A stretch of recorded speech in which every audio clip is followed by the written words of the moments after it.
രാഹുവും കേതുവും നവഗ്രഹങ്ങളുടെ പദവിയിൽ എങ്ങനെ വന്നു എന്നതിനെ കുറിച്ച് മനസ്സിലാക്കാം.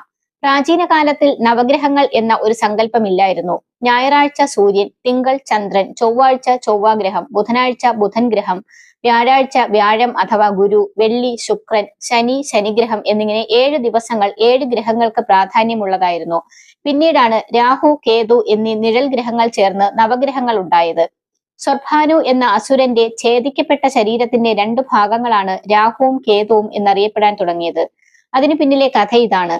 പാലാഴിയിൽ നിന്നുയർന്നു വന്ന അമൃതകുംഭം അസുരന്മാർ കൈക്കലാക്കിയതിനെ തുടർന്ന് മഹാവിഷ്ണു മോഹിനി രൂപം സ്വീകരിച്ച് അസുരന്മാരിൽ നിന്നും അമൃത് തിരിച്ചു വാങ്ങി. മോഹിനി രൂപം കണ്ട അസുരന്മാർ അവളുടെ സൗന്ദര്യത്തിൽ ഭ്രമിച്ചുപോയി. ദേവന്മാർക്കും അസുരന്മാർക്കും അമൃത് തുല്യമായി പങ്കുവെച്ചു തരാമെന്ന് മോഹിനി അറിയിച്ചതിനെ തുടർന്ന് അസുരന്മാർ അവളുടെ നിർദ്ദേശമനുസരിച്ച് അമൃത് വിളമ്പുന്നതിനായി കാത്തിരുന്നു. ഇതിനിടയിൽ സ്വർഭാനു എന്ന അസുരന് ദേവന്മാർ തങ്ങളെ ചതിക്കുമോ എന്നൊരു സംശയമുണ്ടായി. അതിനാൽ സ്വർഭാനു ദേവന്മാരുടെ വേഷം ധരിച്ച് സൂര്യനും ചന്ദ്രനുമിടയിൽ സ്ഥാനം പിടിച്ചു. മോഹിനി ദേവന്മാർക്ക് അമൃത് വിളമ്പുന്നതിനിടയിൽ സ്വർഭാനുവും അമൃതിന്റെ തുള്ളി അകത്താക്കി. സ്വർഭാനുവിന്റെ പ്രവൃത്തിയിൽ സംശയം തോന്നിയ സൂര്യനും ചന്ദ്രനും ഇക്കാര്യം മോഹിനിയെ അറിയിച്ചു.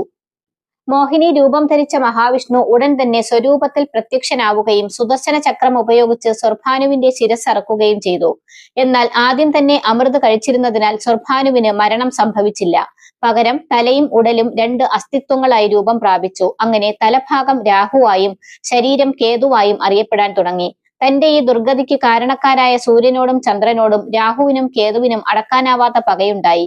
ഈ പകയുടെ ഭാഗമായി സൂര്യനെയും ചന്ദ്രനെയും രാഹു വിഴുങ്ങുന്നതിനാലാണ് സൂര്യഗ്രഹണവും ചന്ദ്രഗ്രഹണവും നടക്കുന്നത്. ആവേശത്തോടെ സൂര്യനെയും ചന്ദ്രനെയും രാഹു വിഴുങ്ങുമെങ്കിലും ഛേദിക്കപ്പെട്ട ഖണ്ഡത്തിലൂടെ സൂര്യചന്ദ്രന്മാർ പുറത്തേക്ക് വരുന്നു. അപ്പോഴാണ് ഗ്രഹണം അവസാനിക്കുന്നത്.